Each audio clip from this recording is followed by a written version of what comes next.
Mes chers élèves de la première année APEC, à vous la leçon suivante, le volume des liquides et des solides. Objectif d'apprentissage. À la fin de cette leçon, tu dois être capable de connaître le volume d'un corps et la capacité d'un récipient, de convertir une unité de volume en une unité de capacité, de mesurer expérimentalement le volume d'un liquide, déterminer le volume d'un solide par déplacement d'un liquide et calculer le volume d'un solide ayant une forme régulière. Situation problème de départ. Lors de sa tournée, un agent de l'agence responsable à la distribution de l'eau potable relève sur un compteur de l'eau une valeur numérique indiquée en mètres cubes. On peut poser les deux questions suivantes. Que mesure ce compteur et que signifie la valeur indiquée par ce compteur? Notion de volume.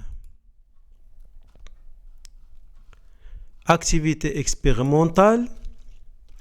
On introduit une pierre dans un becher contenant une quantité de l'eau colorée. Voilà, on a une pierre, on a l'eau colorée. Voilà le becher. Au-dessus de l'eau colorée, il y a de l'air. On peut dire que l'espace intérieur du becher est occupé par les corps suivants. Une partie est occupée par la pierre, une autre est occupée par l'eau colorée et ce qui reste est occupé par l'air. Conclusion, l'espace occupé par chaque corps représente le volume de ce corps. Et le volume, on le représente comme symbole V. Définition du volume. Le volume d'un corps, soit solide, liquide ou gazeux, est la place qu'il occupe dans l'espace. Par exemple, mon volume, c'est la place que j'occupe dans l'espace. Remarque. La capacité d'un récipient est le volume maximal du liquide que peut contenir ce récipient. Chaque récipient a une capacité. Et cette capacité, c'est le volume maximal que peut contenir ce récipient. Unité de volume et de capacité. L'unité internationale du volume est le mètre cube, qui a comme symbole M à la puissance 3.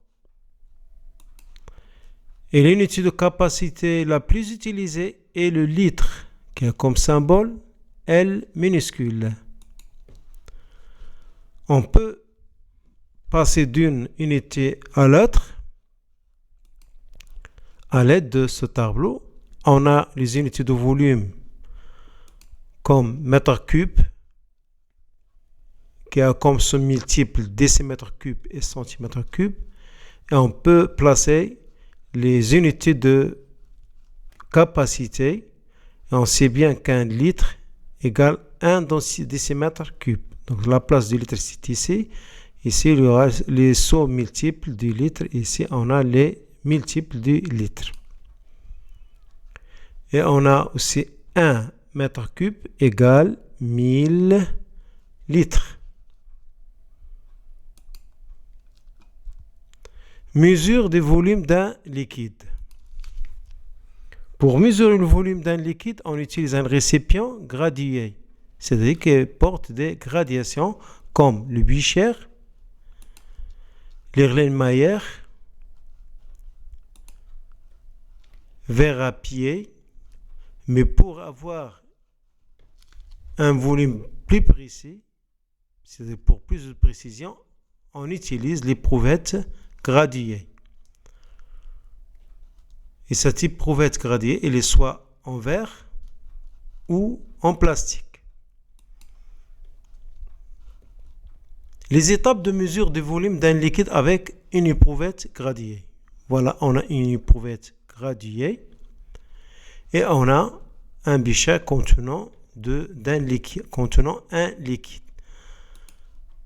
On verse le liquide dans l'éprouvette graduée. On essaie d'incliner l'éprouvette graduée et on verse doucement le liquide. Puis on pose l'éprouvette graduée sur une table horizontale et on attend jusqu'à ce que le liquide soit au repos. On détermine le volume qui correspond à une division. Donc il y a plusieurs divisions dans l'éprouvette graduée.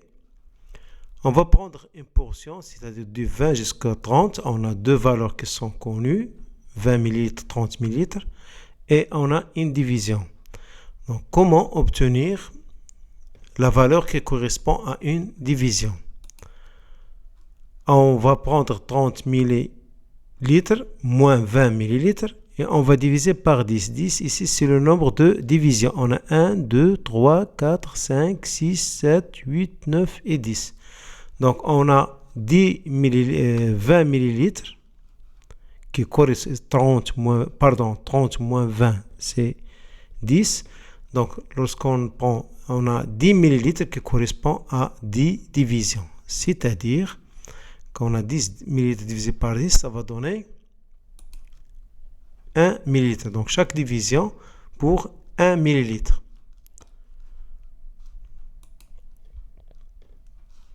On place les yeux au même niveau de la surface libre du liquide et on lit la gradation qui coïncide avec la base du ménisque. Ici, on a le ménisque. C'est une partie qui n'est pas réelle, c'est virtuel. Donc, pour lire une valeur qui est plus exacte, on va voir bien, on va fixer nos yeux sur la partie inférieure du ménisque. Si on essaie de lire du haut, donc on va obtenir une valeur supérieure. Si on lit du bas, on va obtenir une valeur qui est inférieure. Donc la bonne position de l'œil, c'est qu'elle coïncide avec la partie inférieure du ménisque. Exercice d'application. Déterminer le volume de la quantité d'eau contenue dans l'éprouvette graduée.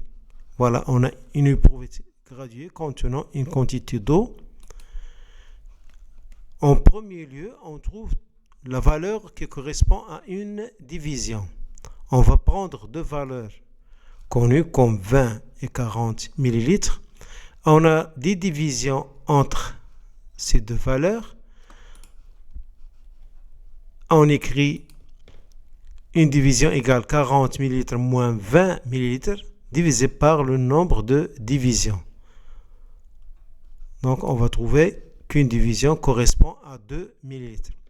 Et on a déjà 60 ml plus 2 divisions. Et chaque division pour 2 ml. Donc on a ici 4 et 60, ça va donner 64 ml. Donc le volume de cette quantité d'eau est 64 ml.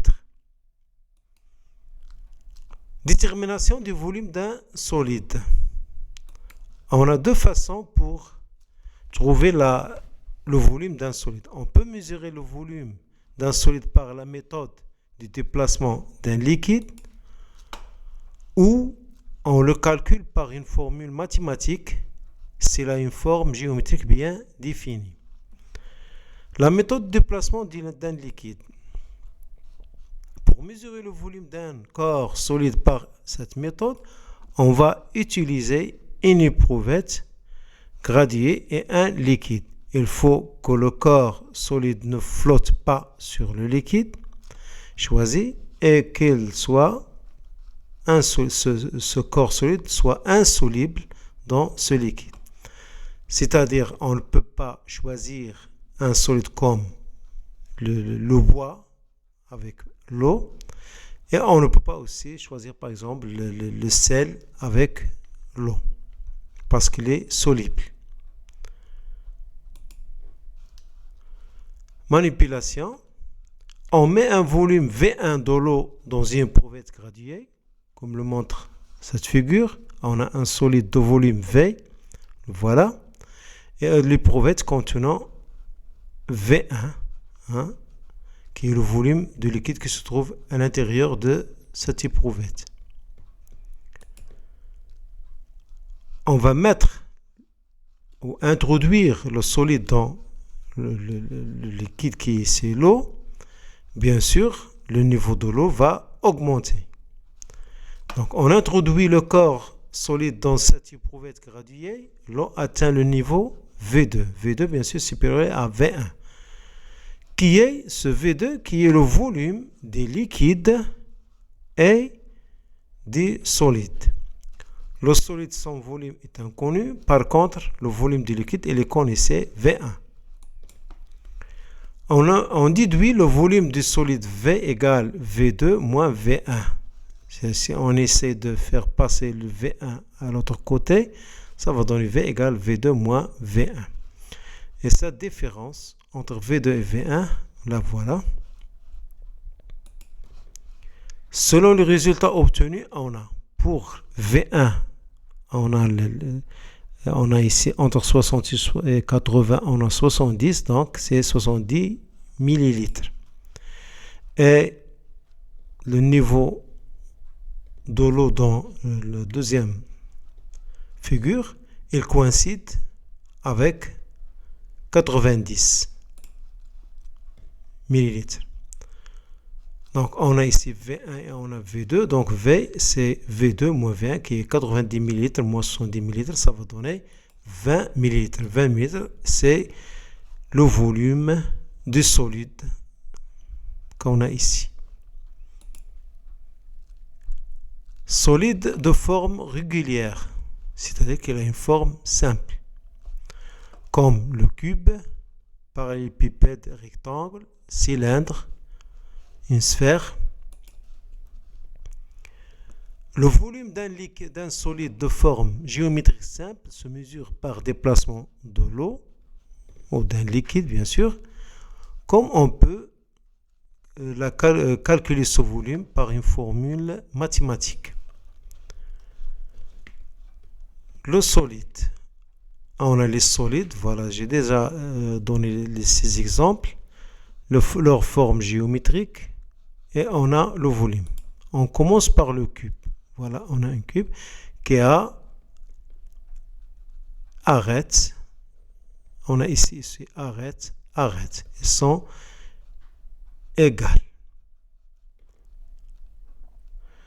Le volume, donc, c'est la surface qui multiplie la hauteur. La surface ou la base qui a une forme d'un rectangle, c'est A qui multiplie A. Et la hauteur, c'est A. Donc, A qui multiplie A qui multiplie A. Ça va donner que A à la puissance 3, ou on dit A cube. Pour le deuxième solide qui a la forme d'un parallélépipède, il a la base a une forme d'un rectangle qui a comme dimension la longueur et la largeur, et on a ici la hauteur. Donc on a le volume, c'est la surface de la base qui multiplie la hauteur. La surface de la base, c'est la longueur qui multiplie la largeur, qui va multiplier la hauteur, bien sûr, pour obtenir le volume. V, le volume d'un parallélépipède rectangle égale la longueur qui multiplie la largeur qui multiplie la hauteur. Et pour le troisième solide qui a la forme d'un cylindre, et la base a une forme d'un disque, bien sûr, elle a comme dimension le rayon, et on a la hauteur. Donc pour le disque, il a comme surface, la surface, c'est P qui multiplie R au carré. Et lorsqu'on multiplie cette surface par la hauteur, on va obtenir le volume. On a le volume égal P qui multiplie R, qui multiplie R, qui multiplie H. Et on a le volume, bien sûr, c'est P égale R carré. R qui multiplie R, c'est R carré qui multiplie H. Et pour la sphère, elle a comme dimension le rayon V égale à 4 sur 3 qui multiplie P qui multiplie R qui multiplie R qui multiplie R, c'est-à-dire V égale à 4 sur 3 qui multiplie P qui multiplie R à la puissance 3. Exercice d'application. Amine voudra connaître la quantité d'eau que peut contenir une piscine ayant la forme d'un parallélépipède rectangle de longueur A, la largeur c'est B et à une profondeur C. Calculer le volume de cette piscine en mètres cubes. Bien sûr, puisqu'il a une forme d'un parallélépipède, on applique la relation V égale A qui multiplie B qui multiplie C. A c'est comme la longueur, B c'est la largeur et C il ressemble à la hauteur. Profondeur et hauteur c'est la même chose. Application numérique, on va remplacer chaque dimension par sa valeur, c'est-à-dire 10 mètres qui multiplie 4 mètres qui multiplie 2 mètres. On a 10 qui multiplie 4 c'est 40, qui multiplie 2 c'est 80 et mètre multiplié par mètre, ça va donner mètre à la puissance 3, c'est-à-dire mètre cube. Et on dit que le volume de cette piscine, c'est V égale 80 mètres cubes. Donner la capacité de la piscine en litres, c'est-à-dire, c'est quoi la capacité de la piscine? C'est le volume maximal que peut contenir cette piscine. Et le volume maximal, c'est 80 mètres cubes. Et on va la convertir en litres. Et on sait bien qu'un mètre cube égale 1000 litres. Donc on va trouver 80 000 litres.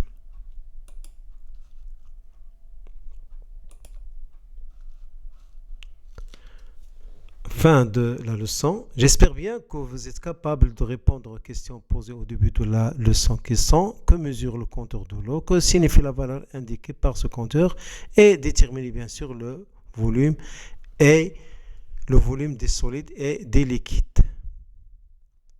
Et à bientôt.